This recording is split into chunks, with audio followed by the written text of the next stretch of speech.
Seigneur, que ta grâce, seule ta grâce. Nous voulons instaurer un état de droit. Et dans un état de droit, il y a une justice indépendante. Ce n'est pas à l'individu Félix Tshisekedi de commencer à faire justice.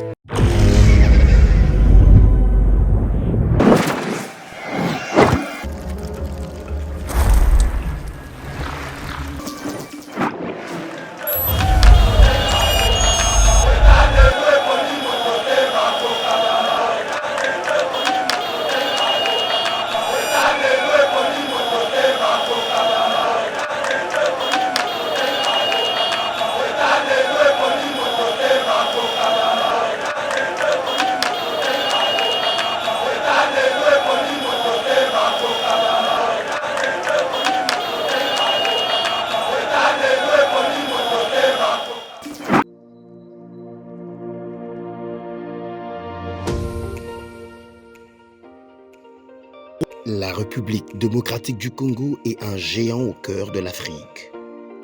Le géant a été blessé à cause de multiples guerres causées par la mauvaise gestion de ses immenses richesses tant convoitées. Lelo géant a telemi pona kotonga mboka na ye na ba élite ya sika ba congolais nyonso ya mboka pe bandeko ya diaspora. Plateforme projetrdc.com ezopesa ba opportunité ya ko travailler ensemble à distance. Kokoma investisseur to actionnaire pe ko investir na ba projet de développement na RDC. Projet RDC est une plateforme professionnelle développée en Allemagne par M. Max Kachama pour soutenir les investisseurs congolais. Une plateforme professionnelle avec plusieurs services comme Cash Money, Ponako assurer avenir Nayope à Bananayo. Yaka ko investir na bourse internationale, il y a ba actifs, il y a Facebook, Google, Mercedes, Bitcoin et autres. Projet RDC gère plus de 30 millions d'actions et crypto de ses actionnaires en bourse. Projet RDC crée la nouvelle et première classe d'entrepreneurs et investisseurs congolais qui investissent avec toute assurance et transparence en bourse internationale.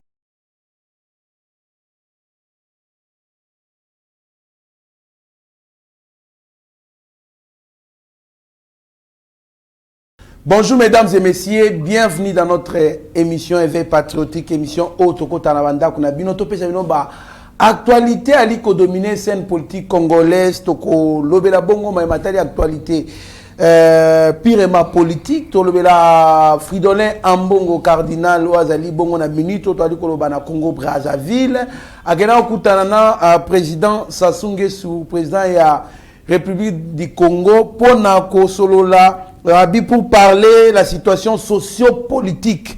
Alors, dans ces déclarations, à l'Obi, Bango, Église catholique, na Église protestante, Bazali, na plus de 90 fidèles, au Bali, Korégorgé, Église na Bango. À l'Obi, Yebisa qui mokozamboka ke Denika di Maizali, choix Yamala Mouti. Tout le monde a 4 émissions, puisque vous avez une déclaration à l'Obi, qui na Brazakuna. Tobela pe Moïse Katumbi wa ebaki na ko tama kolonaye na ville province à Kinshasa banda mokolo mwa lobby ses proches révèlent qu'il a été inquiété, brutalisé à l'aéroport par les agents de la DGM pour le bilan en 4 émissions. Nous allons aussi parler du président de la République après l'Israël en ce moment. Il est en Italie où il représente l'Afrique na sommet du G20 pour le bilan na kati ya émission remise et reprise entre Corneille Nanga et Denis Kadima tokolobelango impact na yango. Alors tokolobela na cadre il y a la pédagogie du président Tim ndenge bomesana na chaque week-end na Yeba TV. Alors nde tokota mozindo président Tim Mbote mwana mboka Trésor Kandolo Mbote na bana nyoso ya Yeba TV Bilombe mingi HD Steve Konde na kotanga bino nyonso tout parce que ngai na kamwa kaka na degré ya qualité ya musala yango epesa nga kanda pona komona ke ba chaîne mususu ba la subventionner et tout ça mais Yeba activité ngai na sepela pe kaka te. Donc voilà En même temps, na yo moko mwana mboka trésor, merci beaucoup et puis félicitations. Oui. Dans une invitation. Mariage dans 2 étapes, le 13 pour na coutumier, le 20 novembre civil na religieux. Non, les 13 remises à dot, le 20 novembre coutumier. Ah, coutumier, ok. Bon, ngai na kozala. En même temps, bandeko, tous les Congolais, Bantou, ndeko na biso azosala musala makasi, musala kitoko oyo ezosepelisa bana mboka, azolakisa bolingo ne na bana mboka. Nakosenga pe na biso ba Congolais oyo bolingaka ye, oyo bolingaka Yeba TV. Bosunga ndeko, mariage na ye eleka kitoko ezala digne de ce nom. Azali wana mosali na bino, tana nyonso alexaka awa, ayibaka te, ayebi kopite. Donc bosunga ye, moi ata appel ya pamba et ozala kosunga mais vraiment félicitations, na courage et puis bienvenue na cour des grands. Merci beaucoup président Chima, en tout cas merci beaucoup to Zali ko attaquer mamoko politique na sima ya caméra pe réalisation Zali bongo Steve Konde HD Béton to Zali donc na esengo ya ko partager plateau surtout na kati ya rubrique ya pédagogie du président Chim pour na ko servir bino président Chim au juste qu'est-ce qui ne va pas entre l'église catholique de la République démocratique du Congo na régime il y a Félix Antoine Tshisekedi Tshilombo. Pour la minute après enterrement il y a Denis Kadimana comme président il y a Seni et puis confirmation par mon Konziamboka na ordonnance présidentielle pour Azo va fonctionner légalement, ça pose toujours problème. Tomoni Abe Chole Nani Utembi na Senga Oya SCC bazali na Europe, baliko sa tourner na Europe et puis Amérique. Tomoni pe ambongo kokende na Brazzaville kosola maye matali toujours enterrement de Denis Kadima. Qu'est-ce qui va se suivre? C'est du chaos topezali nini? Merci moi na mboka ndeko trésor ezali mawa ezali pasi ennemi ya Congo congolais. Engana kaseka ba congolais biso bato to sambela kate mais ekamusinga komona ke ba église eza ebele na Congo mais basali ya nzambe oyo faya bazala ba exemplaire oyo faya basunga ka biso bango wana nde bakomi lokola ba démon na mboka na biso awa. Mais nyonso wana ça tourne autour de quoi? Autour il y a ba intérêt personnel. Tout simplement. Oyebi kotambola ya bandeko wana ba église nga bakamusaki nga na makambo oyo ya à partir à Genève. Tout part de Genève. Ah bon? Peuple congolais botuna bandeko na biso a 5 wana nini bakendaki ko gager na kati ya Genève. Eloko nini basololaki na bayini ya mboka oyo ba mafie oyo basalaki makambo na muka na Genève. Nzamba alalaka te nzamba azo confondre bango po nzambe basakanaka na ye te. Tolandi na ba réseaux sociaux toye komona ke vraiment na soni ke bandeko na biso ya 5 na ya SCC bakei kozongela bandeko oyo ya ba clique ya ba Soros ba Alendos oyo ba Pierre Genève oyo balingaki ke mboka oyo Martin Fayulu waka bango pona 2 ans na constitution nini bazaki na agenda nini 2 ans tango eleki bato wana bapesaki bango bambongo na bango baliaki nde il faut ba justifier yango. Malheureusement chance bandaki keno base ya IDPS c'était le bino président Félix ko tikala na kati ya biloko wana te malgré bonne fa na yo bima na biloko wana chance ya mboka yango wana nalanda kutu ndeko Cyprien Wechaloba le président Félix vient de sauver toute la nation. Le loba ndeko na ngai heureusement président Félix tango alongo na biloko wana ayeko comprendre vrai face. Voilà, il se bat pour na sauver nation oyo. Bitumba o bango ba tieli eza nini pour na bango ya ko kikozala wana te parce que zo gêner ba intérêt na bango. Ba intérêt net ba intérêt nini président Chim puisque question na liko tu na batu nyonso tout haut na liko yamba. Qu'est-ce que les prélats reprochent réellement au président de la République? Et là que bazo reprocher ça veut dire que ndenge nini ya longwa na biloko wana ya lamuka nde problème ce qui est atikalaki na biloko ya lamuka balingo za na bien mwana malamu po ba intérêt na bango. Voilà. Il y a longo na biloko na pona intérêt na bango, ça veut dire na kopesa exemple muke oyo yebani na mokili. Ba tia 5 ba expliquer na ba congolais ba smartphone oyo Olivier Kamitato aloba na télévision. 40 000. 40 000 smartphones avec logistique aux Kenenango pour basta batia 5 ba comme ba observateur ma pona minamboka oyo. Bon exemple nene pour bango ba ki bazaki na ba observateur et belé. Tilelo de quoi béchole atikala ko prouver bisote origine ya ba biloko wana ya bambongo wana origine nde yango wana euti na ba mafia wana otomoni bango bake kutana na bango pour intérêt nini parce que biso to telmeli ndeko tsegede a telemela ki bango alongo na biloko na bango azongeli na constitution na biso OK bokamba miamboka esalmaka selon constitution pendant 5 ans donc na kati wana ndeko trésor kandolo risque za manene deuxième aspect to bango ba osepela na été tangu ndeko tsegede du pouvoir a tie otobengi gratuité à scolarité ndeko na ngai na yebite motema mabe ya ndenge nini ça veut dire na mboka oyo il fallait que toza na bientôt là de plus de 5 millions bana o batanga kate est-ce que bana président Félix batanga ka jamais batanga kate parce que bana oyo wana baza kotanga te wana baza ba congolais te ba congolais alors bana wana batika na bandaku alors po bango bazwaka $20 na chaque mois na vous imaginez étendu en mboka oyo so botie $20 na mois ça faisait combien d'argent. Tant que président lobby gratuité à scolarité donc $20 on a pas besoin de soutien. Voilà le problème de Mutoyo. Il y a des laxani donc avec au katabiso kwanga. Donc il faut tout combattre. Donc si je autant que mon a bien que na bana mike bazo marché ba bana classe ba pesi bango bongo pour ba kende koloba keno bazo boya gratuité à scolarité. Est-ce que vous vous rendez compte?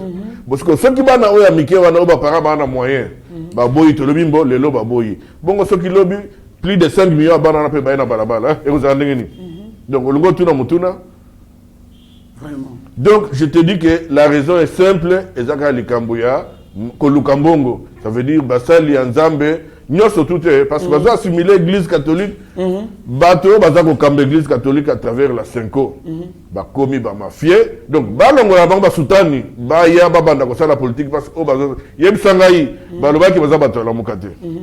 Parce que baké okuta na bato wana na cadre nini bato ba financer ka guerre na cadre nini ba financer ba biso na mboka oyo baki bango baké okuta na bango kuna na cadre nini ba expliquer biso na cadre ya kadi maseni ba expliquer biso pour ba parler na bango bato ba financer ka nani rencontre à Genève bango wana siko be sangai bandeko na biso ya 5 na ya FCC baké okuta na bato wana na cadre nini ngai nazo comprendre nanu te.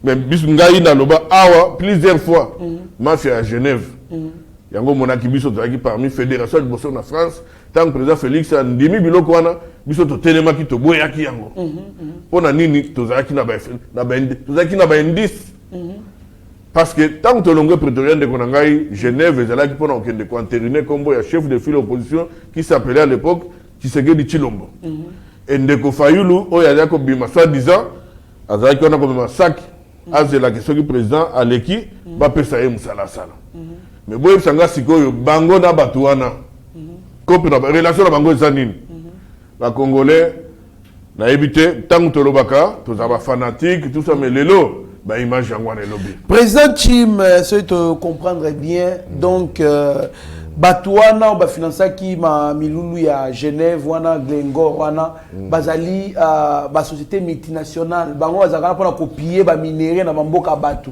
bango mtu alinga ka déstabilisation ezala totale na est pour ba iba ba minerais ils financent les groupes de rébellion à l'est mais tout le monde bango ba vandi na Abeshole na Utembi et puis na Eric Senga wazali ya SCC.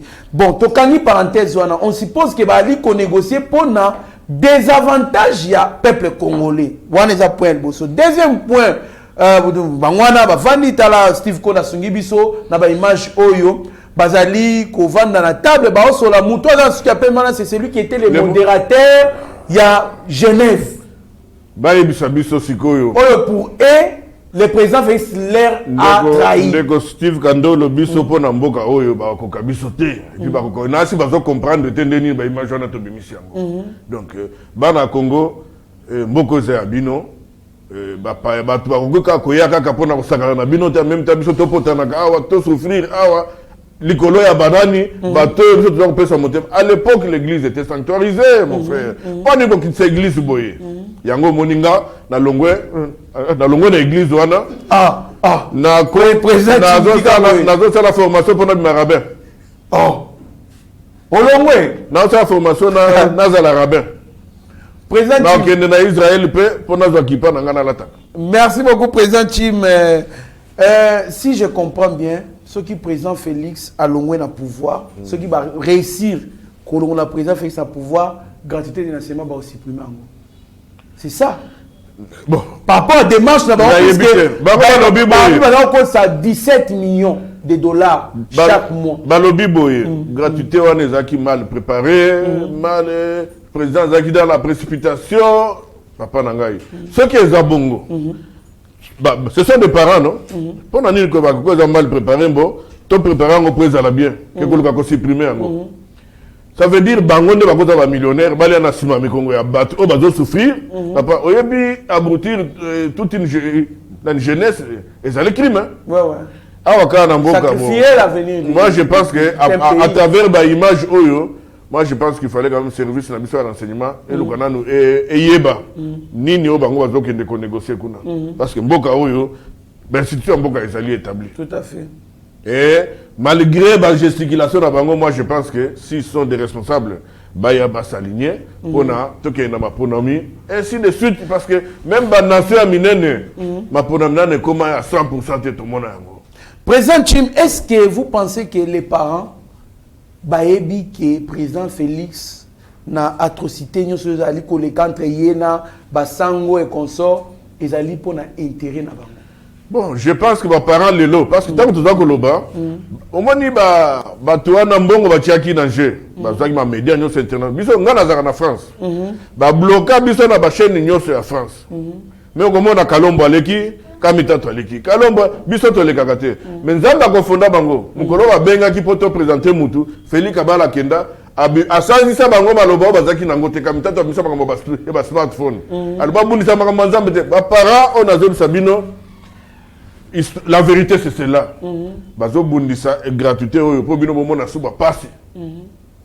Ba bolondo boza wapi? Nazo mona pe ba parents pe bozo vanda. Mais ce qui botiki boye, boko zongela ba passer ba parents, il fallait pas bimanancer. Président Félix.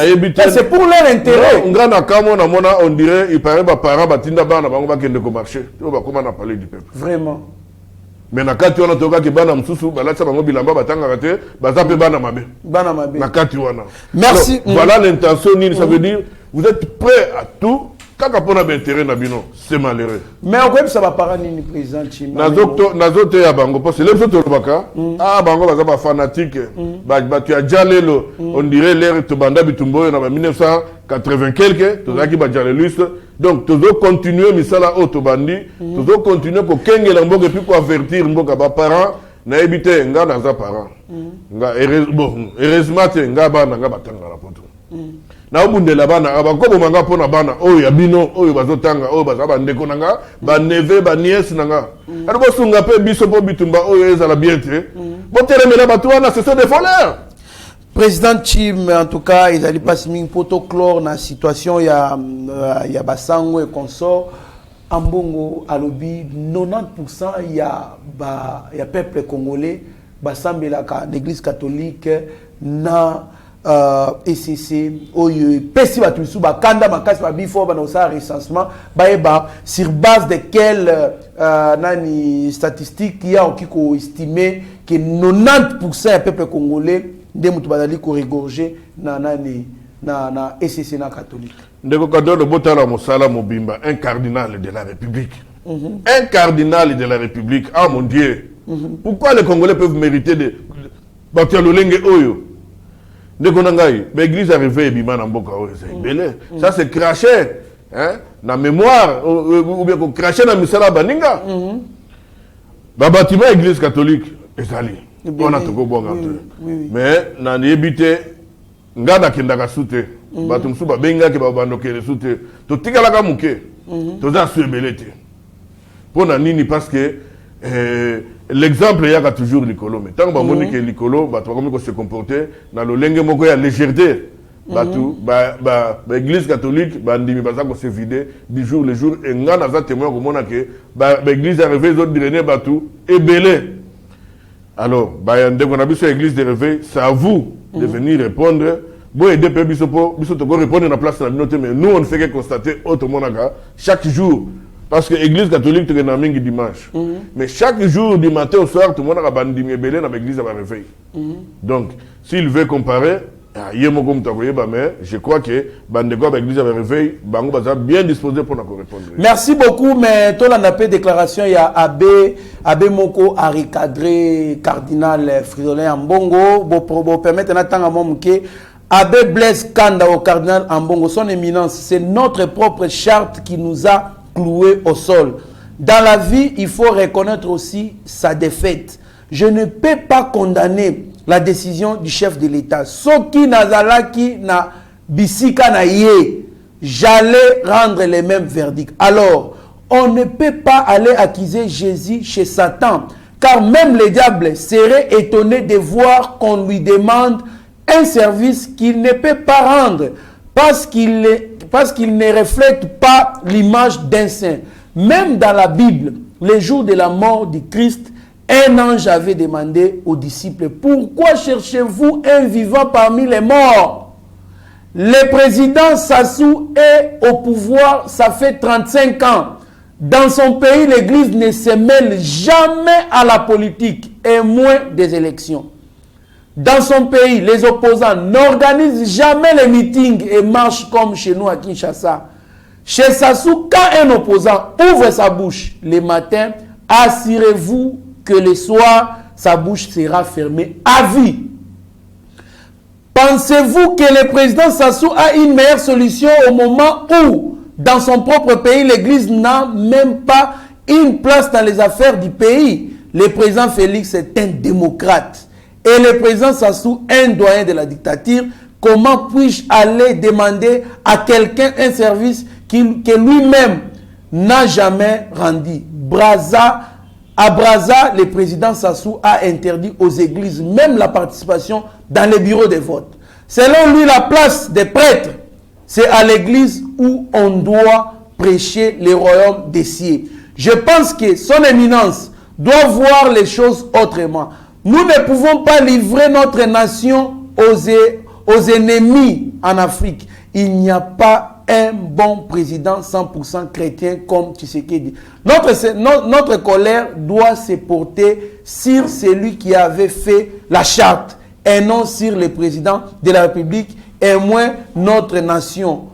Même si notre église a 90% de population, mais la charte nous reconnaît au même niveau que les autres. Quand la charte dit chaque confession religieuse égale une voix, c'est-à-dire on ne compte pas le nombre de membres d'église.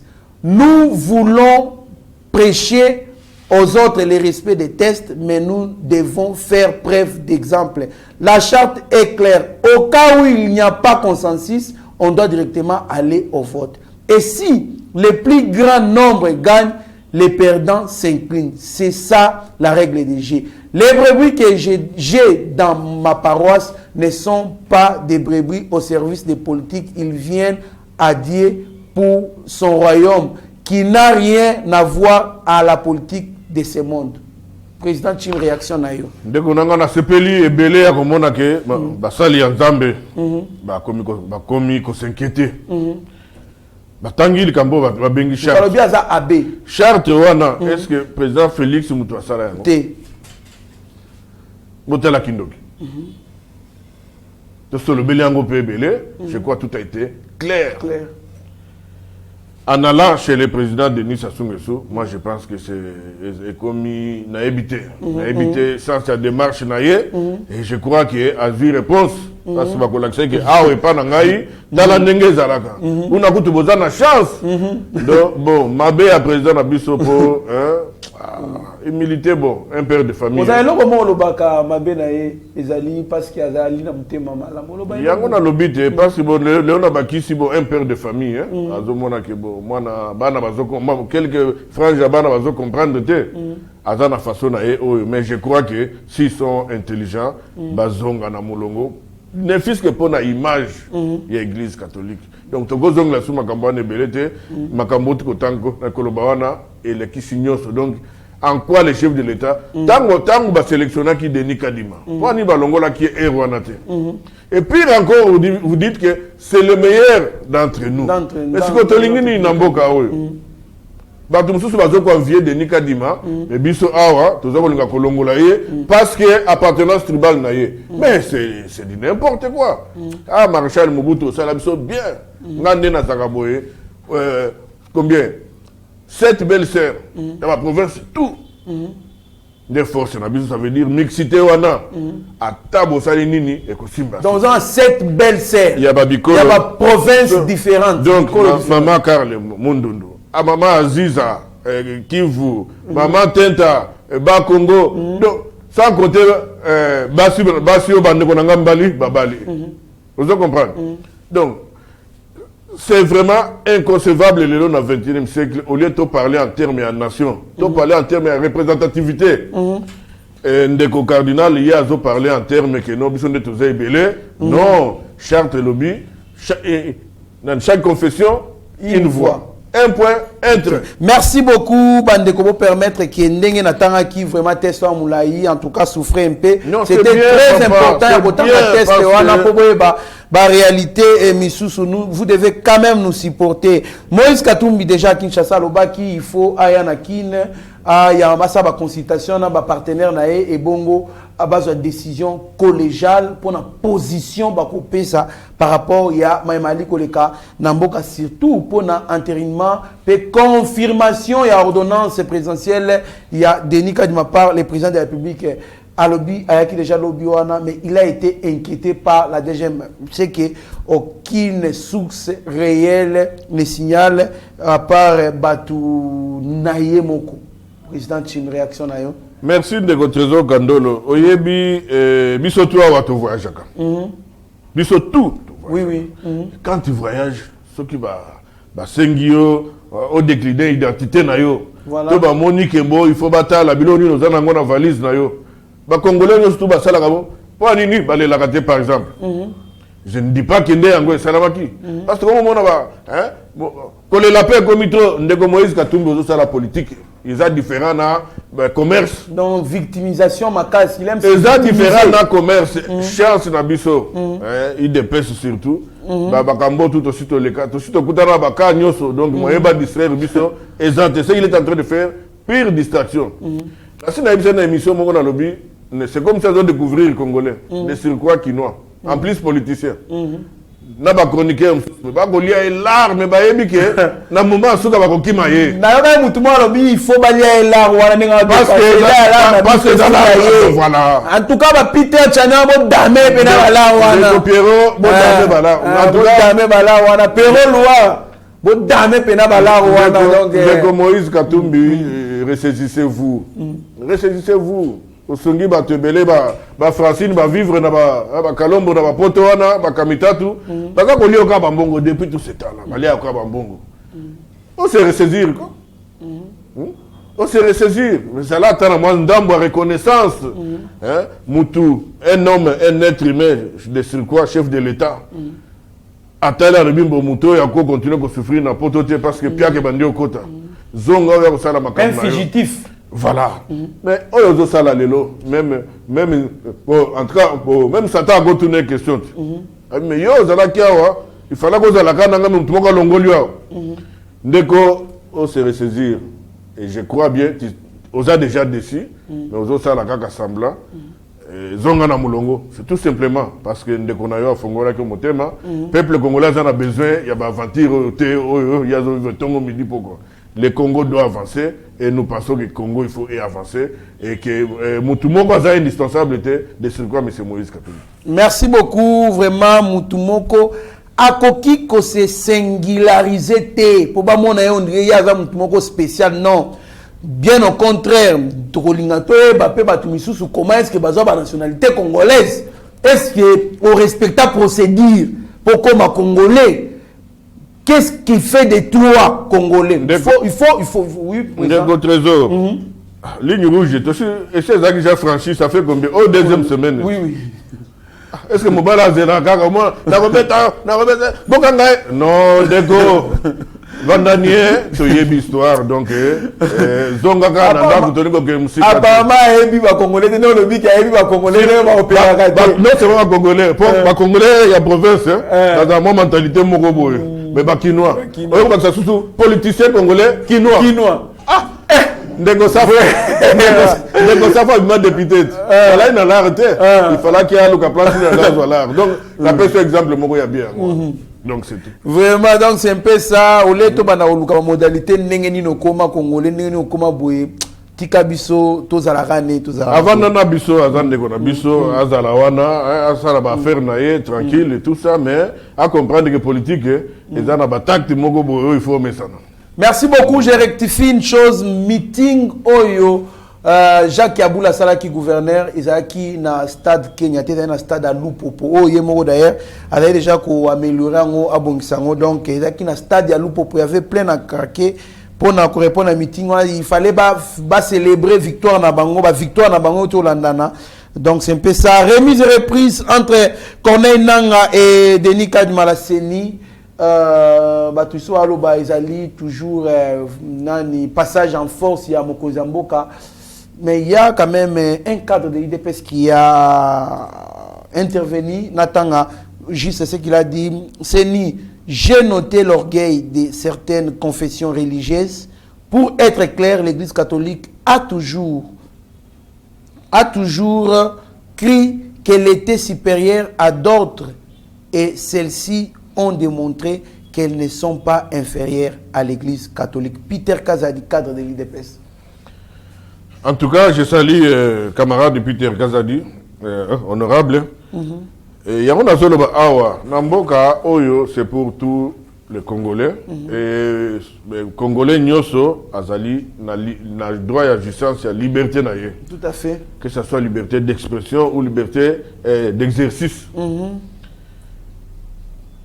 Remise et reprise, tant que Seni, bureau à Seni, et si est prêt qui serment, et prêt qui en api, la Cour constitutionnelle. Donc je ne vois pas pourquoi, tu vas commenter en haut. Les restes, c'est comme il y a gesticulation, il y a mécontentement. Il y a formalité. C'est parti, il y a politique. Démocratie peut être bonne. Na katani mais na sali neti mais na za na choité la machine est déjà avancée. Donc alors ba futilité wana ndeko trésor to qui par ngote moni mutu musu azali Apolline mais azoboya kondima ki Apolline. Merci beaucoup. Je certifie encore qu'il n'y a jamais eu des élections parfaites au monde. Moutaké sa élection parfaite des Arara Yesu. Grand prêtre Nkolo Yemoko. Et puis, quand il y a les élections, il y a toujours les gens qui seront contents et ceux qui seront mécontents. Et qui t'aimata.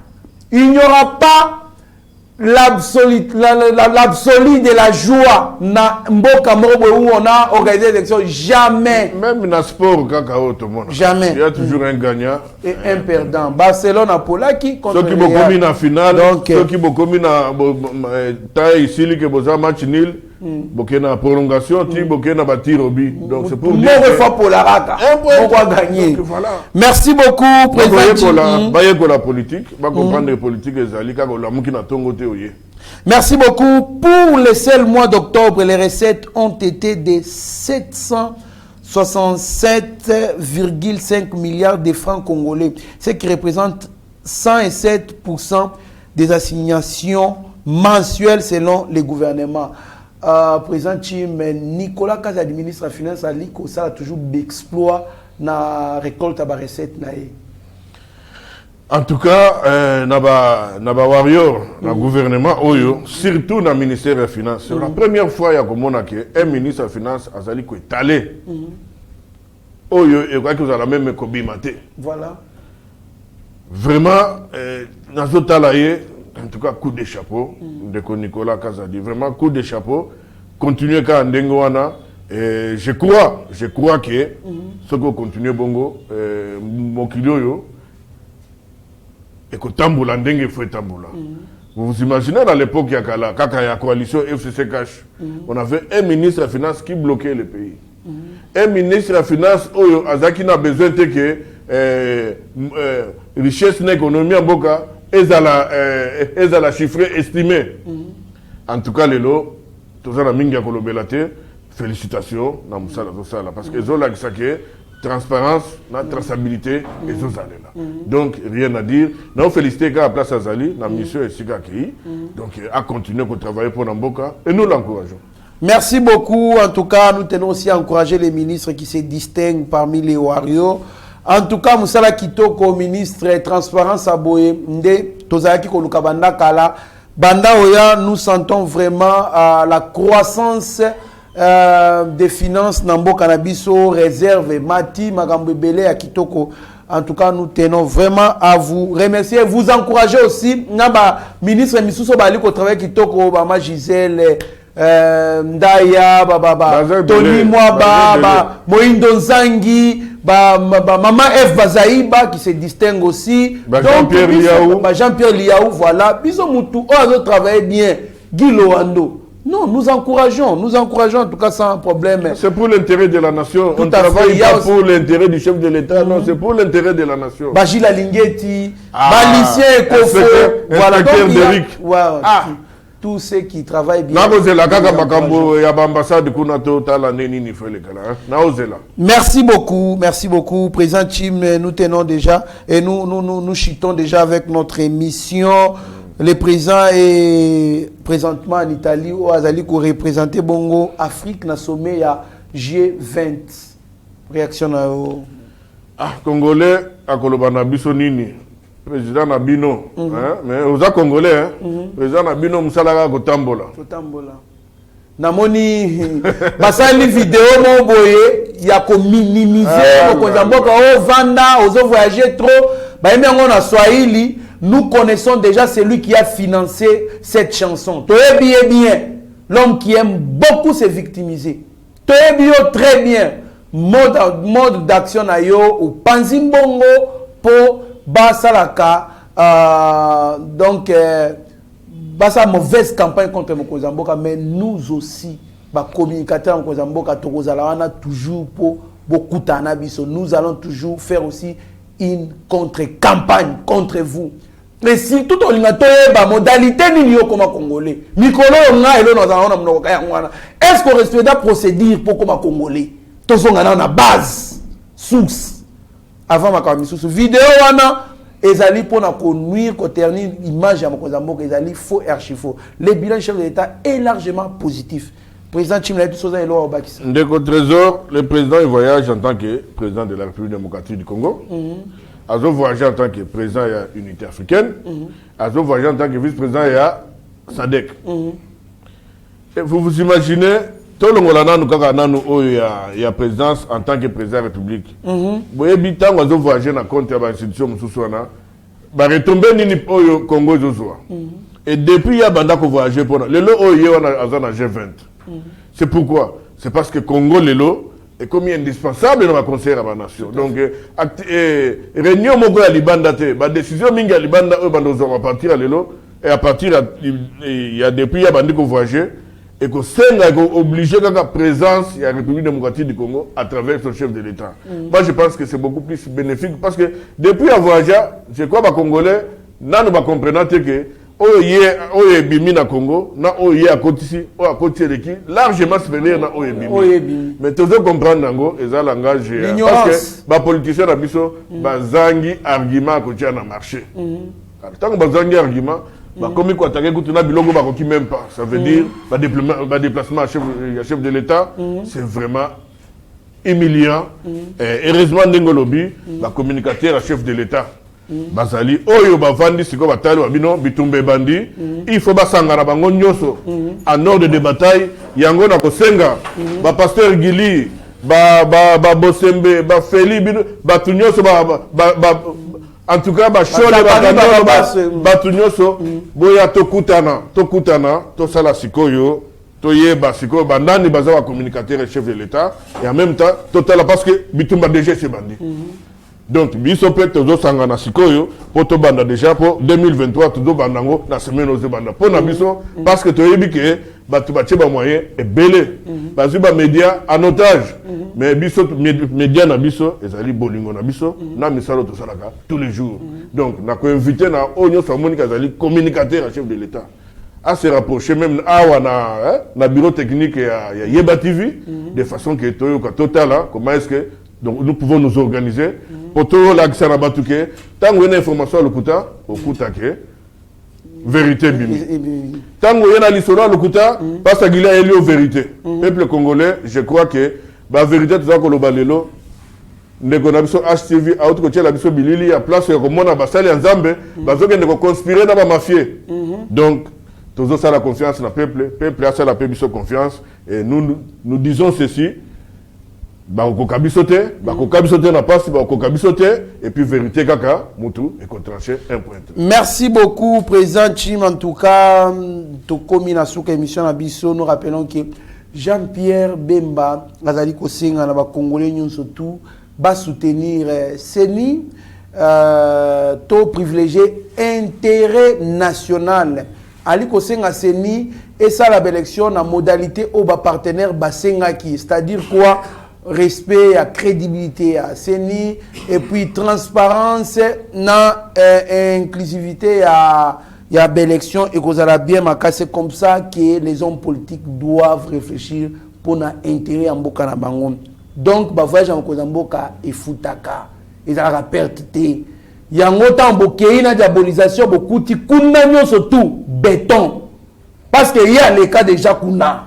Soit les cas kunate benga bokuta ba beto bokuti kunate bolali déclaration conjointe ya ba partenaire bali kolongola mokonzi mboka makamwana au contraire il regrette que consensus na ba confession religieuse bazaki ngote responsabilité mokonzi eza kunate. Merci beaucoup président Chim Tala caméra ya Steve Konde HD les petits génies au pesa malobano ya suka. Comme d'habitude, Malobananga, Ezaka Moko, peuple congolais, Mboka Ozayo, Ezamboka Kitoko Makasi, Mokil Mobimba Banvia Kamboka, Vandaka Libandat. Ce que vous avez Tozoya qui Mboka Ezala bien, Bana Batanga Ofele, Bandeko Balia, Ezapo Biso Petozonga, Tovanda Ke, Tozala Susu na ba dérangement que place au Vandi, Bandeko Nobaya Kolukayo, non. Mais pour Esalama, il faut Congolais Nyoso Achaloboko, na pat. Parce que ce que vous avez dit, la kaka, franchement, boye balobela kayo, babundela kayo, eza yangote. Oza mboka msusuté. Et puis na osenga na bandeko ya Yeba TV, ba continuer ko soutenir bandeko na biso ya Yeba TV parce que bango batie molimo na bango PNG. Ce n'est pas facile. En même temps, nazo pesaka mbote na batu tout oyo balandaka biso. Particularité na ngai toujours ezaka pona madame nanga oyo amona ka pe pasi na bana. Pour sacrifier l'ibota parfois ce n'est pas évident. Na peut se merci na félicitations place aux alliés. Na peut si le commandant de Gaulle na président Laroche place aux alliés na Paris na peut si mbote sans oublier l'armateur Chico Mabele ba dossier na yo zokende. Mais toujours encourager yo parce que c'est la jeunesse oyo ezoya pour accompagner le chef de l'État. J'exhorte aussi na bande na biso libanda bo banda kozonga botalaka parce que avenir na biso kuna ya lobby eza na mboka. Merci beaucoup, président. Nous disons merci à Dr Eva Boukassa, Guilhem Pinda, Gauthier Pinda, merci à mon vieux Vicky Monama, merci au professeur Deko Moulema, Sami Mavakala, Crispin Chibambe, Maître Denis Punga, merci à Francis Kamanda, l'homme de Steve Konde, merci à Maman Céline et Papa David na France. Président Chikito Mouchachino, Topesio, merci. Président Chimaza, moyen to boire ezate pour na landisa bino mbalende na lobakaka. Donc, vous allez tellement ébélé, oyo, vous soutenaka Yeba TV, vous allez brancher sur notre chaîne, vous ne serez en aucun cas de si. mieux vaut être maître de son silence que plutôt esclave de ses propres noms. Merci. Seigneur, que ta grâce, seule ta grâce, Nous voulons instaurer un état de droit. Et dans un état de droit, il y a une justice indépendante. Ce n'est pas à l'individu Félix Tshisekedi de commencer à faire justice.